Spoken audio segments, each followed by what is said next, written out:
En 1967, Irak puso en funcionamiento el Centro de Investigaciones de Tuweiza, el principal emplazamiento capaz de manejar material nuclear. Rodeado por una barrera de arena de casi 6,5 kilómetros de longitud y 50 metros de altura, supo contener al reactor de investigación Osirak. Construido en Francia, fue destruido en 1981 por la Fuerza Aérea Israelí en la Operación Ópera, en la cual participaron los F-16 Net, entre ellos la célebre Unidad 107. 10 años después, el director del centro, Hidir Ganza, afirmó que el trabajo de una bomba estable capaz de usarse contra Israel estaba terminado. Y aunque se especuló en realidad que la capacidad para producir uranio 235 no era suficiente para fabricar un arma nuclear, las instalaciones volvieron a ser una de las grandes preocupaciones de la coalición occidental durante la Guerra del Golfo.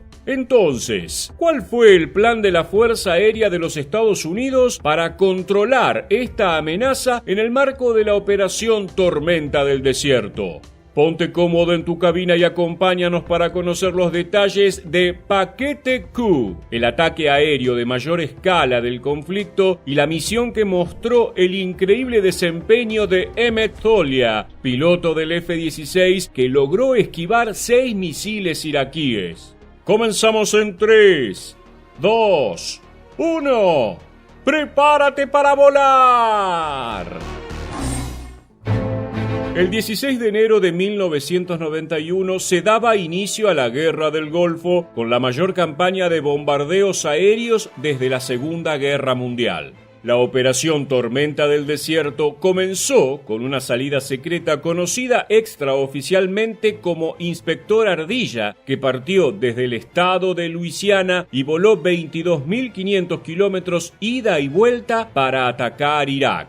A partir de ese momento, la campaña se extendería 43 días y las naciones de la coalición, integrada principalmente por Estados Unidos, Francia, Reino Unido y Arabia Saudita, volarían más de 116.000 misiones aéreas de combate y lanzarían 40 toneladas de bombas. La mayor amenaza para las flotas aéreas estadounidenses durante el conflicto fue la artillería antiaérea y los misiles tierra-aire. Sin embargo, Irak presentó poca resistencia a la superioridad aérea, a tal punto que los norteamericanos no sufrirían pérdidas en el combate aire-aire. El 19 de enero de 1991, la coalición lanzaría la misión Paquete Q. El objetivo principal sería el Centro de Investigaciones Nucleares de Tuweiza, 18 kilómetros al sudeste de Bagdad, y requeriría que aviones de 4 bases diferentes despeguen en 4 momentos diferentes antes de reunirse y repostar en la frontera sobre Arabia Saudita. Sería a plena luz del día e incluiría 72 unidades del F-16 Fighting Falcon como cazabombardero, 8 F-4G Phantom destinados a la supresión de defensas aéreas enemigas, 8 F-15 Eagle de superioridad aérea y 2 EF-111 para bloquear y atacar los radares enemigos. Esto lo convertiría en el ataque más grande durante la Tormenta del Desierto y el más grande de la historia para plataforma F-16. Pero ¿cuál era el poderío de fuego en cada bando? En cuanto a la coalición, los F-4 tenían una carga ligera y cada uno solo llevaba 2 misiles antirradiación AGM-88 HARM debido a su alta tasa de consumo de combustible. Esto limitó el número de objetivos que podía atacar. Los F-16, por otro lado, estaban muy cargados, cada uno con 2 bombas Mark 84 de 900 kilos, 2 tanques de combustible externos, 2 misiles aire-aire AIM-9 Sidewinder para protegerlos de los aviones iraquíes y 90 paquetes Chaff con 15 bengalas. Bagdad estaba protegida por un sistema de defensa aérea soviética con artillería antiaérea superpuesta y misiles tierra-aire guiados por radar y ópticos. La Fuerza Aérea iraquí tenía varias bases a poca distancia de la capital, pudiendo despachar sus MiG-29 en pocos minutos. ¿Qué complicó la misión? De la noche a la mañana, la orden de tareas aéreas había cambiado. Se incluían 3 edificios gubernamentales en el centro de Bagdad y una gran refinería de petróleo en un recodo del río Tigris. Esto significaba que los F-16 comenzarían a atacar objetivos en las afueras de la capital para luego avanzar hacia una Bagdad puesta en alerta máxima, volviendo a la incursión diurna más peligrosa. Además, según algunos pilotos, Bagdad era una zona inmobiliaria muy codiciada y la más fuertemente defendida del mundo en ese momento, y el clima tenía nubes espesas que cubrían altitudes de 600 a 4.000 metros. Entonces, el paquete Q comenzó a desincronizarse. Los aviones cisterna se acercaron a sus puntos demasiado pronto, por lo que tuvieron que disminuir la velocidad. Esto provocó que los F-4 no pudiesen completar eficientemente el repostaje y abandonaran la misión por falta de combustible. Esto dejó a los F-16 y F-15C solos contra las defensas aéreas, y aunque algunas de las unidades encontraron sus objetivos principales tras las nubes, el fuego SAM guiado fue lo suficientemente pesado como para ser un problema.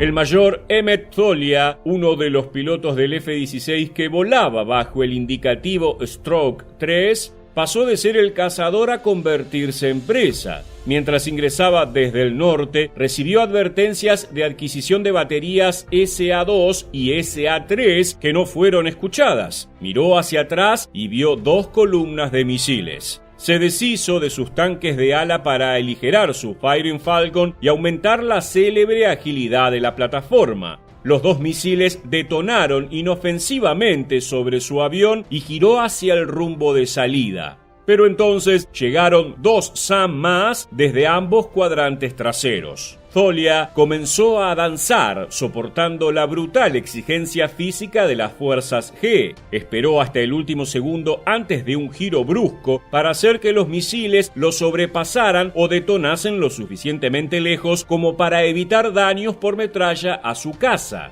En este punto perdió altura debido a sus maniobras defensivas y terminó en el corazón de la zona de fuego. Recuperó algo de velocidad y la altitud perdida, pero entonces un SA-6 lanzó un misil contra su avión. En otra serie de giros violentos logró esquivarlo, pero pasó tan cerca que Tholia pudo escuchar su motor. Finalmente, al llegar a las afueras de la ciudad, se disparó un misil guiado ópticamente de tipo desconocido. Tholia obligó al misil a sobrepasarlo y explotó sin causar daño fuera de su alcance. Una vez en la base de Qatar, cuando inspeccionó su F-16, el mayor Emmet Tholia y su jefe de tripulación descubrieron que el chaff y las bengalas no se habían disipado. Había evitado esos misiles sin contramedidas, utilizando solo su destreza de vuelo. Por esta hazaña recibió la Cruz al Vuelo Distinguido. El poder aéreo de la coalición continuó golpeando a Irak y estableció, hacia el final de la guerra, un dominio en los cielos iraquíes. Sin embargo, la planificación del ataque Paquete Q fue un fracaso. 2 aviones fueron derribados, 2 pilotos se convirtieron en prisioneros de guerra y los reactores del Centro de Investigaciones de Tuweiza sufrieron daños leves. Durante unos cuantos minutos, creí que ninguno de nosotros lograría sobrevivir a lo que estaba ocurriendo. Estas fueron las palabras de David Gergen, cercano colaborador del presidente Richard Nixon, relatando uno de los más inquietantes incidentes aéreos en la historia geopolítica moderna. 15 de junio del año 1974. El primer mandatario estadounidense, acompañado por una nutrida comitiva, tripulaba el emblemático Air Force One, por aquel entonces un Boeing BC-137C, listo para ingresar en territorio aéreo sirio durante el cierre de su gira por Medio Oriente. Tras la Guerra de los 6 días en 1967, los lazos entre Estados Unidos y Siria se tensaron a niveles peligrosos para la paz regional y mundial. El presidente Nixon se mostró por demás interesado en viajar a Damasco con el fin de reiniciar personalmente el diálogo entre ambas naciones. Sin embargo, nadie podía prever el dramático episodio que iba a desatarse poco antes de aterrizar en el aeropuerto internacional. Dicho todo esto, ¿qué puso en peligro al Air Force One y a toda su importante tripulación? Ponte cómodo en tu cabina y acompáñanos a conocer los detalles de una serie de maniobras evasivas que mantuvo en vilo durante 7 minutos a gran parte de la comitiva presidencial norteamericana. ¿Estás listo? Comenzamos en 3, 2, 1. ¡Prepárate para volar! Durante una conferencia de prensa realizada en 2018 por Donald Trump, recién llegado a Irak, el presidente estadounidense narró los pormenores de su vuelo, algo accidentado. Una serie de desperfectos técnicos hicieron que gran parte del tramo final del viaje se realizara en la más absoluta oscuridad. Fue una de las peores experiencias de mi vida, relató Trump, todavía conmocionado por las difíciles circunstancias que le había tocado atravesar. Haciéndose eco de estas declaraciones, los medios de noticias de Estados Unidos rescataron de sus archivos incidentes destacados de este tipo. La conclusión fue unánime. Entre los que tuvieron conocimiento público, ninguno de dichos incidentes alcanzó la gravedad del protagonizado por las Fuerzas Aéreas Sirias y la comitiva de Nixon en junio de 1974. La visita del presidente Nixon a la República Árabe Siria no estaba planificada dentro de la gira que lo había llevado a varios países de Medio Oriente. Sin embargo, a último momento, se decidió incluir este destino, tras el aval de la firma del acuerdo de separación entre Siria e Israel en mayo de ese mismo año e impulsado por el exitoso recorrido a través de China del año 72, Nixon se mostró favorable a la reanudación de las malogradas relaciones entre ambos países. Pero ¿estaban realmente dadas las condiciones para un encuentro de esa talla tras años de acusaciones y amenazas entre ambas partes? Durante los preparativos para el arribo, el alto mando aéreo sirio había propuesto ubicar un escuadrón de aviones cazas a modo de escolta protocolar. Esto fue inmediatamente desestimado desde Washington y puesto de manifiesto por el secretario de Estado de Nixon, Henry Kissinger. De esta manera, se buscó minimizar todo riesgo de que un piloto sirio decidiera derribar al Air Force One. En tales circunstancias, el avión presidencial sería un blanco demasiado fácil y descubierto por completo. La mañana del 15 de junio, el aeroparque de Damasco tenía todo preparado para recibir al equipo presidencial norteamericano. El escenario estaba listo. El presidente sirio Hafez al-Assad se encontraba en persona en el sector y aguardando el aterrizaje. La serie pactada de reuniones, tanto laterales como bilaterales, proponía una reapertura del diálogo impensada apenas días atrás. Luego de ingresar en espacio aéreo sirio, el coronel Ralph D. Albertazzi, piloto a bordo del BC-137, se dispuso a preparar las maniobras de aterrizaje. El vuelo transcurría sin sobresaltos, hasta que, según las palabras de testigos presenciales, de la nada aparecieron 4 unidades MiG camufladas que en formación de escolta rodearon velozmente al Air Force One en todos sus flancos. Ni Albertazzi, ni su copiloto, ni nadie a bordo estaba listo para las violentas maniobras que siguieron. El experimentado piloto, avistando que otros 2 cazas se acercaban en dirección opuesta, ordenó de inmediato a su tripulación comunicarse con Damasco y averiguar qué estaba pasando. En tierra, nadie de la comitiva estadounidense supo confirmar de qué se trataba. Ante la falta de respuestas concretas, el coronel Albertazzi tomó la decisión de ejecutar una serie de peligrosas maniobras de escape que pondrían su nombre en la historia de la aviación.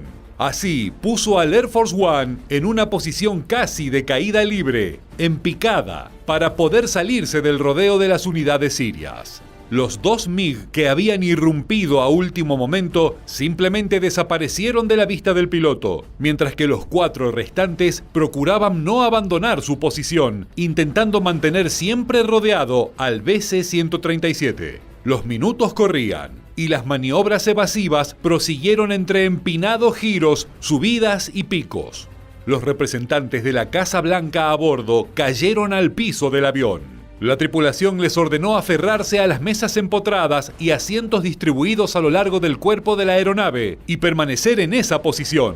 Mientras tanto, nadie había visto a Nixon desde el inicio del incidente y lo único que se sabía de él era que se encontraba en su camarote. Después de 7 minutos de extrema tensión y riesgosas maniobras, llegó a la cabina la respuesta oficial de parte de las autoridades sirias. Los insistentes cazas MiG no eran hostiles. Por el contrario, se trataba del escuadrón escolta rechazado inicialmente por Nixon. Lo que los funcionarios estadounidenses ignoraban, incluyendo aquellos que aguardaban en tierra, era que el alto mando sirio no estaba dispuesto a permitir que una visita de tan alto perfil ingresara a su espacio aéreo y aterrizara en Damasco sin unidades nacionales que la acompañen. Albertazzi finalmente enderezó el avión y solicitó a los pasajeros que se posicionaran para el inicio del aterrizaje. Los 4 MiG seguían allí y acompañaron al Air Force One como señalaban sus protocolos. Una vez en tierra, Kissinger aceptó las disculpas de las autoridades sirias ante semejante falla en la comunicación, aunque se mostró disgustado y sorprendido cuando éstas le comunicaron que quienes pilotaban los escoltas eran pilotos aprendices. Curiosamente, se desconoce si el presidente Nixon emitió algún comentario a sus pilotos con respecto al dramático incidente. Su estadía en Siria prosiguió como estaba programada, aunque sin los buenos resultados que se esperaban para el futuro.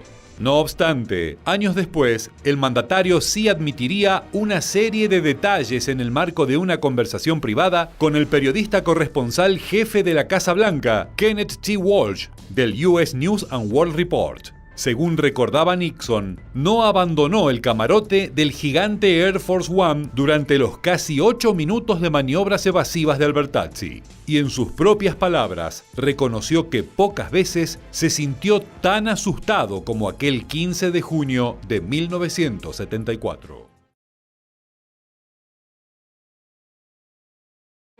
17 de enero de 1991. Una noche sin luna cubre de una profunda oscuridad el cielo de Irak. Detrás del negro manto nocturno, 8 poderosos depredadores aéreos se dirigen hacia el corazón de Medio Oriente con el objetivo de iniciar uno de los ataques más importantes de la historia militar moderna, la Operación Tormenta del Desierto.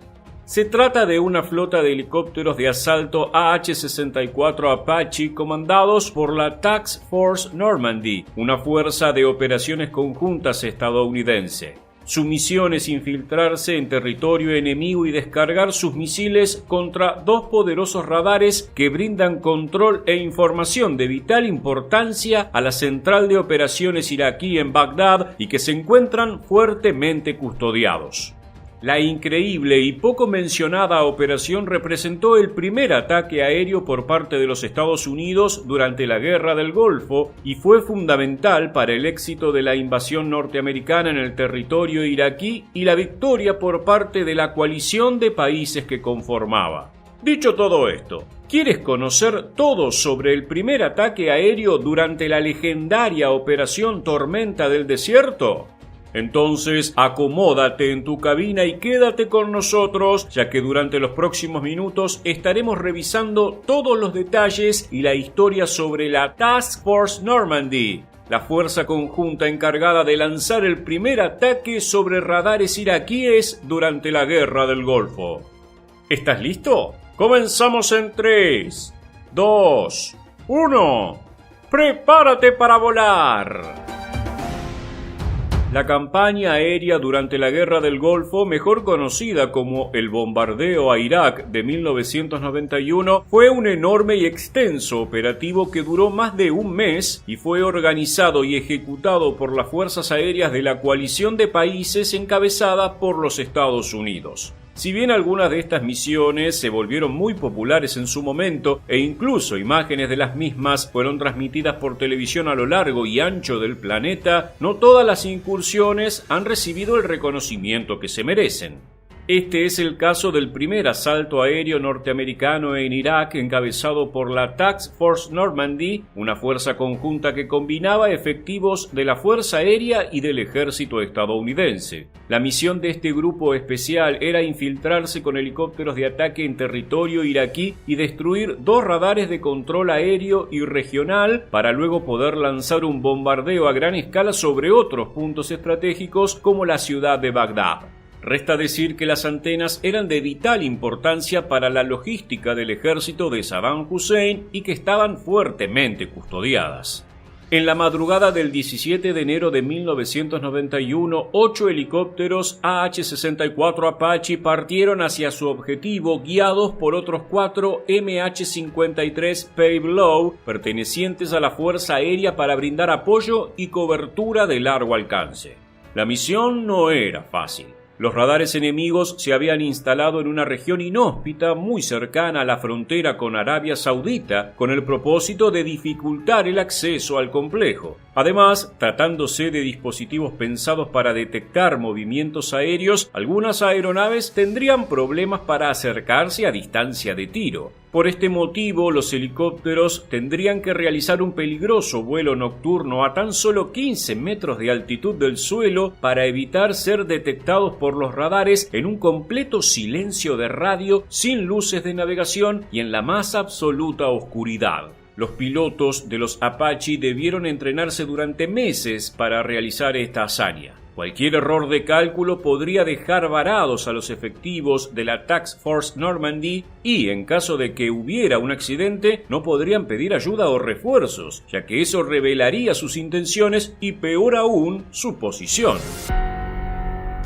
Pero había otro factor que dificultaba la misión. El vuelo hacia el objetivo y la destrucción de los radares debían efectuarse en menos de 3 horas. Ya para ese momento se había planificado el primer bombardeo a gran escala que sería llevado a cabo por un avión Grumman EF-111A Raven y luego seguido por otras aeronaves hacia distintos objetivos clave. En caso de que la Task Force Normandy fallara o llegara tarde, pondría en peligro toda la campaña aérea estadounidense. El vuelo al ras del suelo duró poco más de 2 horas y, según los propios pilotos de los helicópteros, fue uno de los más tensos en su carrera militar. Los actualmente retirados MH-53 Pave-Low contaban con instrumentos de navegación especiales para navegar a tan bajas alturas y su rol principal era guiar a los Apache que portaban misiles de alta potencia. Por otra parte, los Apache no contaban con instrumentos complejos como los Pave-Low, por lo cual los pilotos debían seguir con la vista a sus guías asistidos por dispositivos de visión nocturna. A las 2:38 de la mañana los helicópteros llegaron a su destino y tomaron completamente por sorpresa a las fuerzas iraquíes.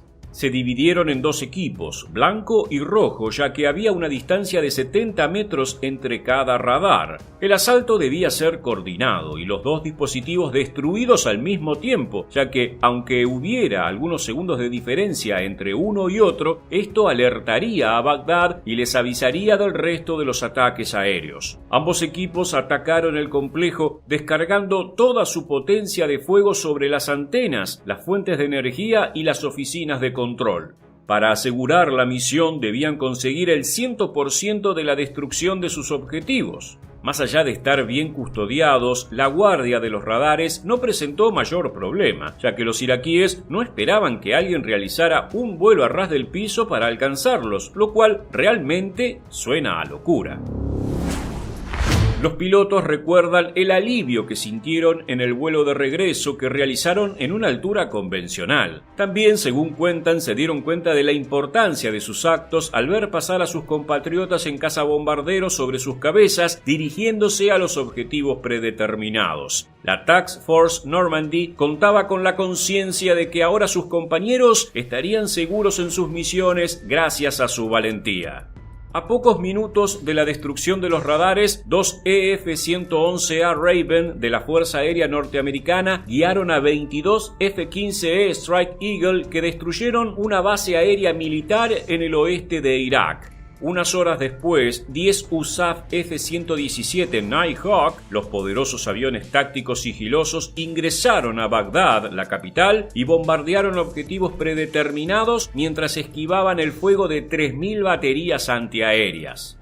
Todos los pilotos que tomaron parte en la campaña aérea durante la Guerra del Golfo reconocen el importante trabajo que llevó a cabo la Task Force Normandy, ya que si no hubieran tenido éxito, el resultado de la operación seguramente hubiera sido otro. Luego de conocer todos los detalles sobre la Task Force Normandy y su rol fundamental en los comienzos de la Operación Tormenta del Desierto, queremos conocer tu opinión. ¿Crees que el ataque con helicópteros norteamericanos para destruir los radares le dio ventaja estratégica a los Estados Unidos y facilitó su ingreso en Medio Oriente?